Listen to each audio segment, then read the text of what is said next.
사도신경 하심으로 새벽 예배를 하나님께 드리겠습니다. 전능하사 천지를 만드신 하나님 아버지를 내가 믿사오며 그 외아들 우리 주 예수 그리스도를 믿사오니 이는 성령으로 잉태하사 동정녀 마리아에게 나시고 본디오 빌라도에게 고난을 받으사 십자가에 못 박혀 죽으시고 장사한 지 사흘 만에 죽은 자 가운데서 다시 살아나오시며 하늘에 오르사 전능하신 하늘 높이에 앉아 계시다가 저희로서 산자와 죽은 자를 심판하고 오시리라. 성령을 일사하며 거룩한 공예와 성도가 서로 교통하는 것과 죄를 사하여 주시는 것과 몸이 다시 사는 것과 영원히 사는 것을 믿사옵나이다. 아멘.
오늘 우리에게 주시는 말씀은 민수기 18장 21절부터 32절까지의 말씀입니다. 민수기 21절에서부터 32절 말씀입니다.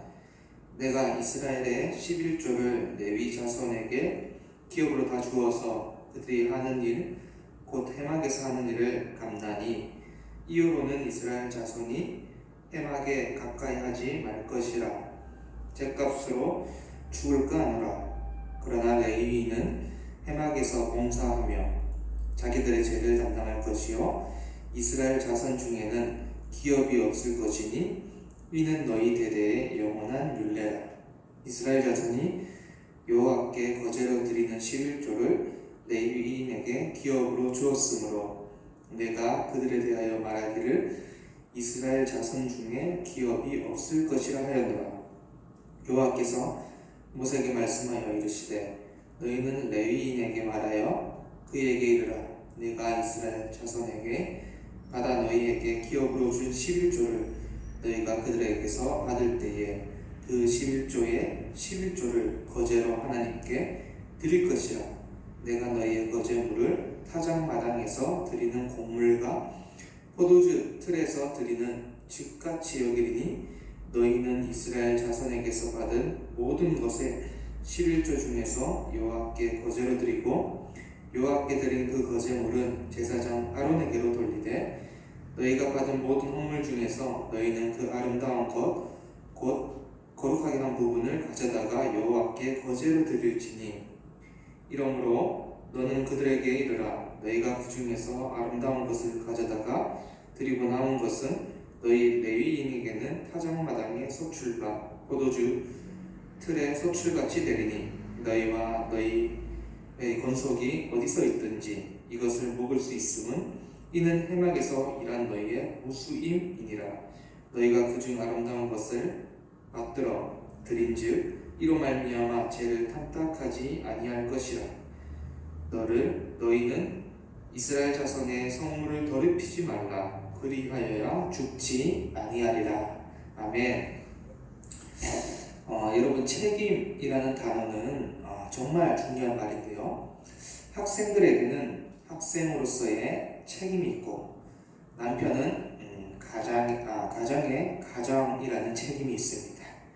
부모들은 자녀들을 양육해야 하는 책임이 있죠.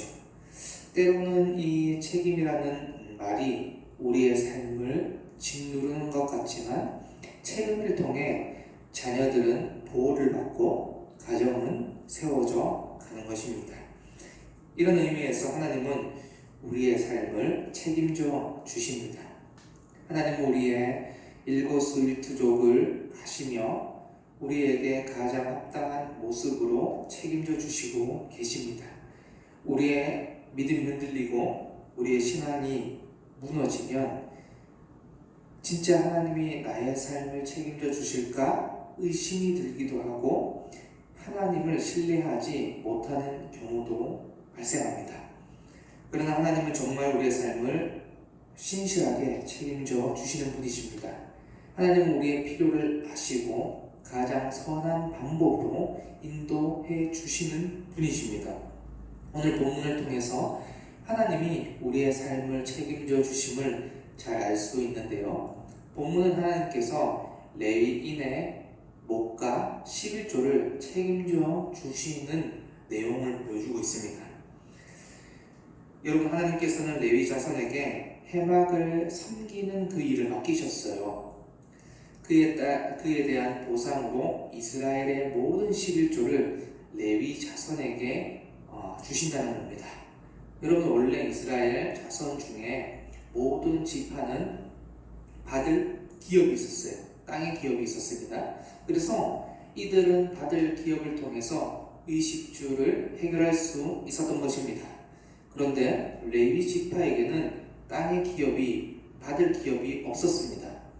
그럼 어떻게 되었을까요? 대신 이스라엘이 하나님께 드리는 11조를 통해서 그들의 필요를 채울 수 있었던 것입니다. 여러분, 이를 통해서 우리가 알 수 있는 것은 무엇일까요? 하나님께서 우리의 상황을 아시고 가장 선한 방법으로 책임져 주신다는 것입니다. 여러분, 하나님은 레위인들에게 특별한 사역을 맡겨주셨어요. 그것은 성막에서 제사장을 도와서 하나님을 섬기는 일을 해야 했던 것입니다. 그런데 그 일은 단순한 일이 아니었어요. 성막에서 하는 일이었기 때문에 신중하고 집중을 해야만 했습니다. 거룩한 곳이지 않습니까? 그래서 하나님은 레위인들에게 그 필요를 백성들이 드리는 11조로 채워주신 것입니다. 하나님께서 레위인들의 상황을 아시고 남들과 다른 사역을 맡기면서 독특한 그 방식으로 그들의 필요를 채워주신 것입니다. 여러분, 레위인들은 기업이 따로 없었기 때문에 스스로 의식주를 해결할 수가 없었습니다. 그런데 하나님께서는 기가 막힌 방법으로 레위인들의 그 필요를 채워 주시는 것입니다. 그 방법이 바로 앞서 말한 이스라엘 모든 백성이 낸 그 11조의 일부를 레위인들에게 주도록 하는 방법입니다. 여러분, 이 말은 하나님의 성막에서 특별한 사역을 하는 레위인 위해서 이스라엘 모든 공동체가 레위인들의 필요를 채우는 책임을 함께 감당하는 것입니다. 여러분, 이것이 바로 하나님의 방법이고 하나님의 원리예요. 이스라엘 모든 백성은 모든 것이 하나님께 왔음을 고백하며 11조를 드립니다. 여러분, 이렇게 구별되어진 11조를 통해서 따로 기업이 없이 성막에서의 특별 사역을 하고 있는 레위인들의 의식주를 책임져 주시는 것입니다. 하나님께서 구별된 그 사역을 하는 레위인들을 구별되어진 11조로 먹여 살리시는 것입니다. 레위인들의 필요를 이스라엘 공동체가 함께 감당하는 원리입니다. 여러분, 이것이 하나님의 놀라운 방식인 것입니다. 주위에 둘러보면 하나님의 사역을 감당하는 분들이 너무나도 많은데요. 특수사역 하시는 분들이 있습니다. 모든 교회가 선교 사역을 하고 있습니다. 모든 것이 레위인들에게 맡겨진 사역과 동일하다고 할 수는 없지만 하나님이 맡겨진 사명임에는 틀림이 없습니다. 이러한 일에 공동체가 함께 동참해야 하는 것입니다. 이들이 하나님의 사역을 더 잘 감당할 수 있도록 교회 공동체가 함께 협력하고 동참하는 것입니다. 이때 하나님께서는 모든 자들을 책임져 주십니다. 주를 위해 구별되어 드리는 이스라엘 백성들도 책임져 주셨고 레위인들도 책임져 주신 것입니다. 마찬가지로 하나님을 위해 주를 위해 일하는 모든 이들을 하나님 책임져 주십니다. 그래서 교회는 하나님께 구별되어 드리는 일을 어떻게 할까요? 기쁨으로 여기며 동참해야 되는 것이죠. 이것이 하나님이 주시는 은혜 공동체의 원리입니다. 그래서 우리 모두는 먼저는 하나님을 위해서 예물을 드려야 하고, 둘째는 교회 공동체를 위해서 예물을 드려야 합니다. 하나님 첫째고, 둘째는 이 교회를 안성기에 세우지 않았습니까? 공동체를 위해서 사용되는 거예요. 구별되어 드려진 예물을 통해 하나님께서는 일하고 계시고 하나님께서 필요한 이들을 책임져 주시는 것입니다. 본문은 또 한 가지 특이한 그 내용을 보여주고 있는데요. 그것은 레위인에게도 받은 것 중 가장 좋은 것을 구별해서 드리도록 했다는 것인데요. 민수기 18장 28절에서부터 29절 말씀입니다. 너희는 이스라엘 자손에게서 받은 모든 것의 11조 중에서 여호와께 거제로 드리고, 여호와께 드린 그 거제물은 제사장 아론에게 돌리되, 너희가 받은 모든 헌물 중에서 너희는 그 아름다운 것 곧 거룩하게 한 부분을 가져다가 여호와께 거제로 드릴지니라. 또한 이들은 구별해 드린 후에 남은 것을 먹을 수 있었습니다. 여러분, 11조는 모든 것이 하나님께로 왔음을 고백하는 행위입니다. 이스라엘 모든 백성들은 이 고백으로 말미암아 11조를 드렸습니다. 이제 이 11조가 레위인들에게 거두어집니다. 그런데 레위인들도 마찬가지로 거두어진 11조의 10분의 1을 하나님께 드리는 거예요. 그렇게 구별되어 드려진 11조와 거제를 드린 후에 비로소 남은 것을 레위인들이 먹을 수 있었던 것입니다. 하나님께서 주시는 메시지는 너무나도 분명하지 않습니까? 여러분, 이스라엘 백성도 가장 좋은 것을 구별해서 하나님께 드리면서 모든 것이 하나님께 왔음을 고백합니다.